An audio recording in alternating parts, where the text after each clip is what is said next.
Hi, this is Stephanie Miller from The Stephanie Miller Show. Please enjoy this exclusive clip from my show on Political Voices Network. You got to read this article in the Washington Post this morning about Trump in Egypt and the 2016 campaign.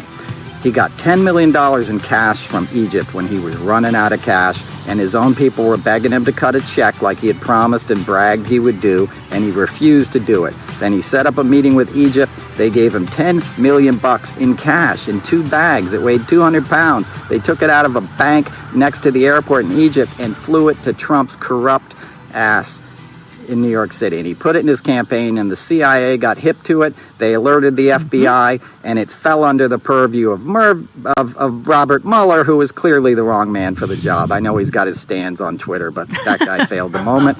And he didn't want to really investigate it, but there was still some investigation going on until Barr. Yep. Hey, that voice sounds very familiar. Yeah, it should be fun. So was it weird playing you to you just now? It was. I was like, who is that guy? He sounds like he knows what he's talking about. Voice, you know? No, I mean, you dove deep in your video about what happened with the Egyptian money. Can you expand upon that? Because it's a huge story. Yeah, and great reporting by the Washington Post, by Carol Leonnig, and her reporting partner. His name is escaping me right now, but I had some really strong coffee on Friday morning. And I woke up and read that well-sourced, long article that was just like another massive scandal. Anybody else who had that scandal alone, their political career would be over and they would be in jail. That's bigger than what Nixon did in Watergate. He took $10 million from a foreign government and then released all these funds while he was president that we had in sanctions because al-Sisi, as we all know, attacked his own people to tamp down the Arab Spring, at the behest of KSA, by the way. They didn't get into that in the article, but Saudi Arabia's hands are involved in all that too. So it was just staggering, and I was so angry. And I haven't been doing a lot of car rants recently, but I wanted to explain it to the people who didn't have time to wade through that article. Because I felt it probably wouldn't make its way through the news cycle, and it didn't really, right? It got a few mentions on Friday, but it didn't get the attention it deserved for the magnitude of the corruption. And that's because Trump does so much stuff like that. Yeah.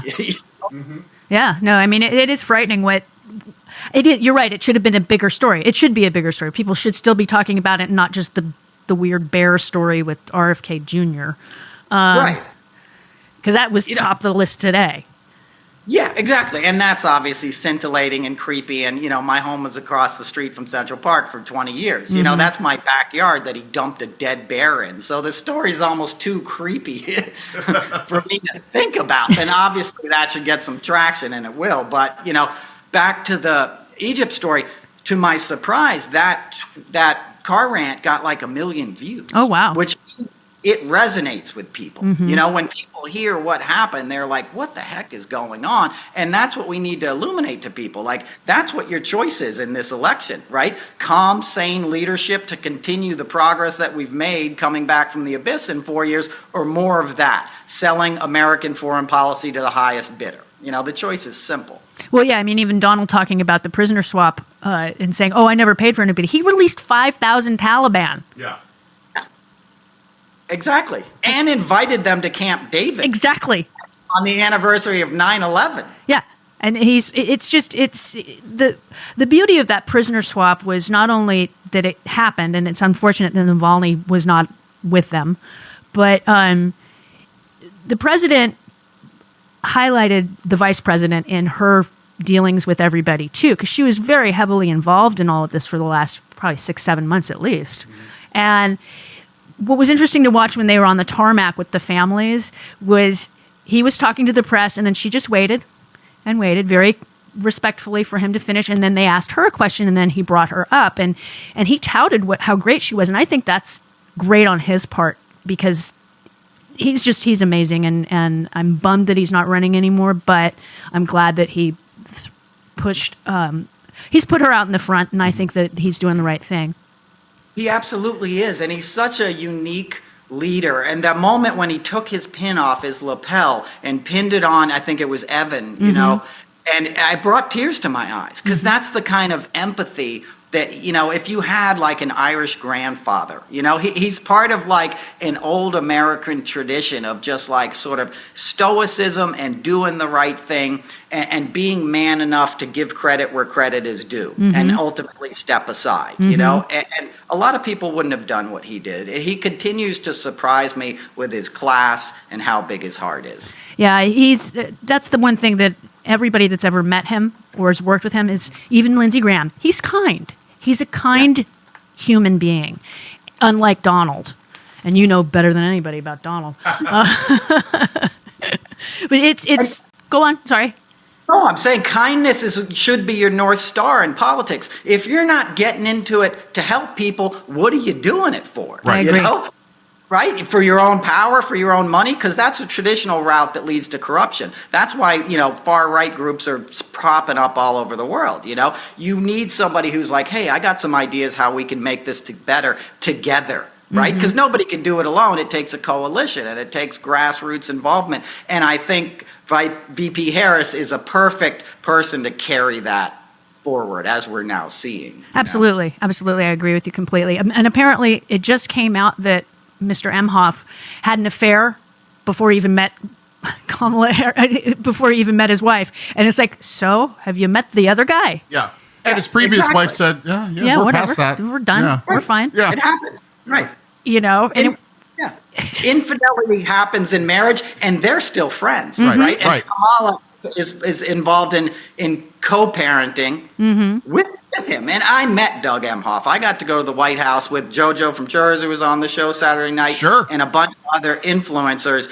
And Douglas Emhoff, the second gentleman, hosted us on his private balcony. Wow. In the new executive office building, and had like wine and cheese and crackers. And he was a mensch. He was a nice guy. Like, you can't fake that. He was humble but gregarious and cool, and so proud of his wife, and so happy to be in the role of supporting her. And she happened to come out of the West Wing while we were there. We're sort of looking down on the driveway, and she waves up at us, and they were on their way to the residence to have a celebration that involved, a holiday for her South Asian tradition, which is wonderful too, that she doesn't back away from who she is and what her heritage is. She brings it into the fold, and that's who we are as Americans. We're a melting pot. We're richer by the myriad cultures that we represent in this country, and we all need to celebrate it and educate ourselves on that. I agree completely. No, I mean, we were talking about it last week with her black roots versus her South Asian roots. It's like, I'm Irish, I'm Scottish, I'm Dutch, I'm French, I'm English, I'm all of these things. I'm also an American. So it should... almost everybody has more than one little bit of some other country in their blood in this country, because we all come from everywhere else. And so for him to go, oh, now she's black, excuse me? Where's the one drop rule? Right. Yeah. I mean, 100%. 100%. And to even question someone's ethnicity like any part of it is a bad thing. Right. Or you're adopting something. It's like you just said. You said that beautifully. America, in my opinion, is a gumbo, right? We're a pot of a lot of different ingredients, and that's what makes us special. We're sort of the big kid on the block, not just because of industrial stuff. It's our cultural heritage that got the world's attention. It's jazz, it's blues, it's rock and roll. Those things were invented because, North European, musical traditions from Ireland and England came together and mixed up with, African rhythms, and they all combined in Louisiana and created a spirit, that the African American community gave us. They responded to that injustice with love, with this gift of music and hope and joy. And that's what makes this country rich. If you look at any of the cultural greatness that we've achieved, it all comes from a mixing of different cultures coming together. And that's a beautiful thing, because otherwise things can get kind of myopic. Yes. Yes, absolutely. No, I agree. And for anybody, I mean, he's not going to stop talking about her like that. And I hope she does. I know there's an argument for her not to do the Fox News debate, but again, she'd wipe the floor with him. I mean, he's not that bright. I just don't want it to be in front of a huge crowd that's going to be cheering like, the Roman Colosseum. I agree. I hate that. I do too. Yeah, and she doesn't deserve that. No, she doesn't. He's going to have all those idiots there jacked up on Mountain Dew and vape pens, screaming at her, Yeah, exactly. you're I want to hear policy. I don't want to hear applause lines. right. Exactly.